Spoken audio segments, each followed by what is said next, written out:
나는 18년차 배를 만드는 생산직 직장인이다. 작업장의 나쁜 조건으로 쪼그려 앉아서 하는 작업이 많았다. 오른쪽 팔만 사용한 작업으로 몸의 밸런스가 틀어져 있었고 골반도 틀어지고 비대칭의 몸이 자꾸만 나빠져 갔다. 허리가 틀어지며 통증이 발생하는 경우가 주기적으로 찾아와서 MRI도 찍어봤다. 걷기도 힘든 통증과 자면서 돌아눕지도 못하는 상황들. 그 무엇보다 아이들이 놀아달라고 안아달라고 하는데 어떤 것도 해주지 못하고 누워서 쉬고 있는데도 아파서 낑낑거리고 있는 나 자신이 너무 허약해 보였다. 그럴 때마다 아이들의 표정과 실망하는 모습에서 허리의 통증보다 더한 찢어지는 고통을 가슴이 느꼈고 통증인지 고통인지 구분하기 힘든 마음에 눈물이 날 때도 있었다. 병원에서 수영을 해보라고 권유를 했다. 허리를 강화하고 유연성을 길러보라고. 그래서 수영을 시작했고 담배도 끊었고 술은 평일은 금주, 토요일 저녁만 맥주 한두 캔. 그 조건도 가족 모두와 같이 먹는 것이 아니면 술은 먹지 않았다. 술, 담배를 안 하면서 회식도 사라지고 타회성도 사라지게 되었다. 그 밖에 다른 것들도 사라졌는데 그 중에서도 몸의 통증과 마음의 고통도 같이 사라져 버렸다. 이 두 가지는 나에게 기쁨이었고 작은 행복이기도 했다.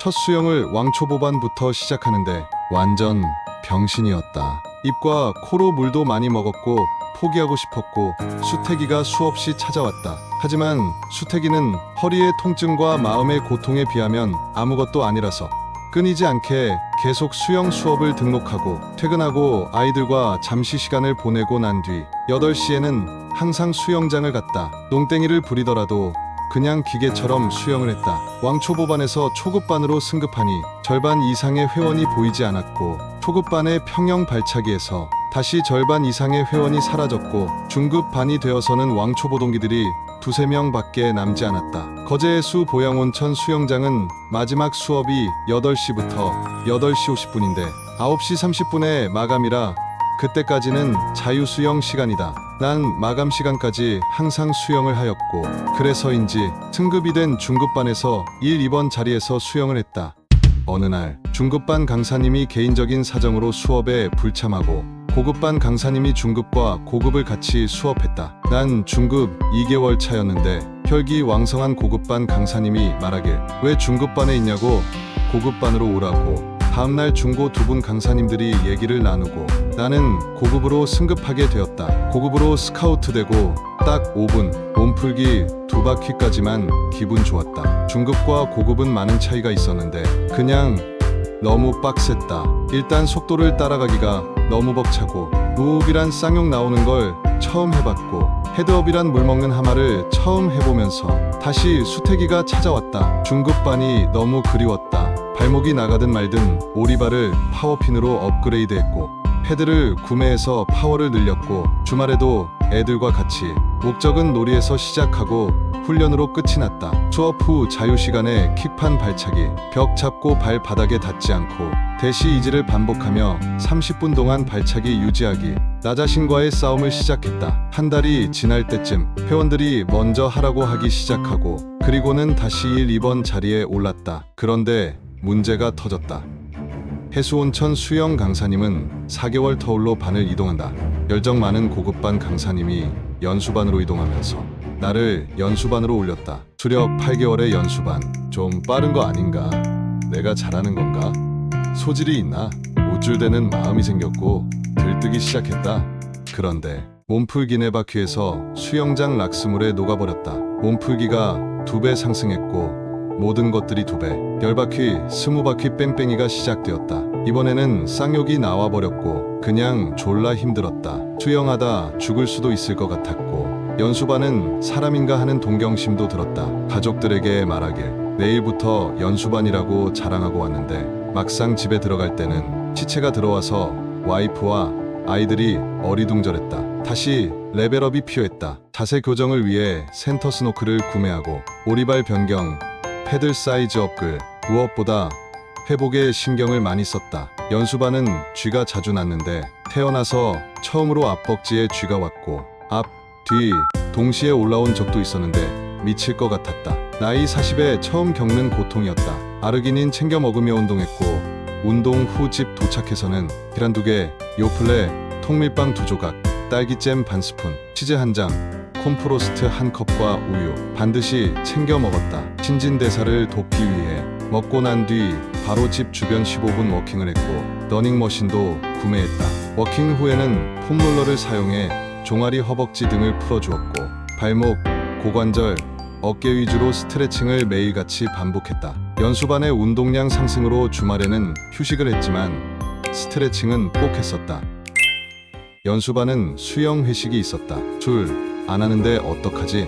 수영 회식은 빠지기 좀 그런데 일단은 강사님이 회식에 참석한다고 해서 나도 참석했다. 수업 시간에 따로 물어보지 못했던 거 유튜브에서 본 것들을 이론 수업하기 위해서. 근데 강사님 자리와 내 자리는 너무 멀었고 기존 회원분들의 친밀도로 끼어들기가 눈치 보였고 분위기만 맞추면서 할 말 못하고 회식이 끝이 났다. 소주를 너무 간만에 먹었는데 운동을 해서 간이 좋아졌는지 술이 잘 들어가고 맛도 있었다. 하지만 수업제 끼고 회식을 하는 것에는 불만이 있었다. 내가 변한 것인지 이해가 되지 않았고 연수반의 회원들이 주기적으로 변하였다. 수영 기본은 모두 갖추고 있지만 꾸준히 하시는 분이 정해져 있었고 보통은 나오다 안 나오다 하시는 분들이 많았다. 그러다 보니 물 타면서 힘 빼고 하는 수영은 너무 잘하지만 선두그룹을 제외한 회원들의 스피드와 체력은 부족한 것이 보였다. 그것을 노리고 체력으로 쇼부를 봤다. 연수반도 뺑뺑이 돌다가 힘들어서 쉬고 있는 분들이 있었다. 나도 힘들었지만 그냥 이유를 주지 않고 무조건 출발했다. 그러면서 조금씩 체력이 늘었고 뺑뺑이 4개월 후 연수반 1레인 중에 1레인 선두그룹으로 올랐다. 1년 2개월의 수영은 나와 싸우는 정말 힘든 시간이었고 나 자신이 기특하다고 느끼면서 거만함이란 것이 찾아왔는데 제17회 거제시장대 수영대회 대회를 나가보고 싶은 충동이 생겼다. 대회 신청을 했고 준비는 어떻게 하는지 검색을 했다. 검색에서는 전문적인 선수들의 준비 방법만 있었는데 대회 전 운동량을 조절하는 테이퍼링부터 알아들을 수 없는 내용들. 아침에는 커피를 먹으라고 했다. 대회장 주변 검색에는 커피숍이 없었고 전날 저녁에 커피를 사두고 바나나, 초콜릿, 아르기닌, 폼롤러 등등 모두 다 챙겼다. 아침을 먹어야 될까? 말아야 될까? 선수처럼 수모도 2개 겹쳤을까? 세일하는 시합용 수영복도 구매하고 혼자만의 꼼꼼한 준비를 했으나 다 부질없는 짓이었다. 성인부 남자 3그룹 Take your mark. Ready. 수백 번 이미지 트레이닝과 준비를 했던 돌핀킥이 약하니까 5번만 차고 무호흡에 팔 걷기 없이 25m 대시하고 로핑 영법으로 전환 후 5스트로크에 한 번 호흡하면서 정확하고 절도 있는 캐치, 피니시, 리커버리, 강한 발차기로 50m 완주하자. 스타트 뛰는 순간 완전 병신이었다. 처음 뛰어보는 크라우칭 스타트, 배치기 입수, 수경으로 들어오는 물. 그냥 마구마구 팔다리만 돌리고 있었다. 절반 정도 가서는 앞서 나가는 사람 보이는 여유가 생겼는데 나름 준비하고 연구했는데 이게 뭐지? 너무 허무하게 집에 도착하고 가족들이 하는 말. 아빠 메달 땄어? 자기 몇 등 했어요? 토요일, 일요일 술만 마셨다. 유튜브 보고 이미지 트레이닝만 하면 뭐하냐? 실전은 할 줄도 모르는데 거만함과 자만이 나에게 실망과 좌절을 주었고 실망과 좌절은 오랫동안 내 머리를 장악했다. 그러면서 수영의 불씨가 꺼져가고 있었는데 내가 연수반의 총무가 되어버렸다. 어리둥절했고 뭘 해야 하는지 어떻게 해야 하는지 너무 난감했다. 생각에 생각을 하면서 수영을 배우면서 힘들고 바꾸고 싶었던 것들을 만들어 나갔다. 수업이 없는 날로 회식을 주관했고 회식에 강사와 회원들의 참여도를 높이기 위해 사비로 경품 이벤트도 준비했다. 반응이 괜찮았다. 좋아하는 사람들의 모습에 하나둘씩 더 만들어 나갔다. 나는 다시 도전할 것이고 혼자가 아닌 우리가 도전하려 한다. 팀의 수. 나의 일기로 내가 아닌 우리를 시작해본다.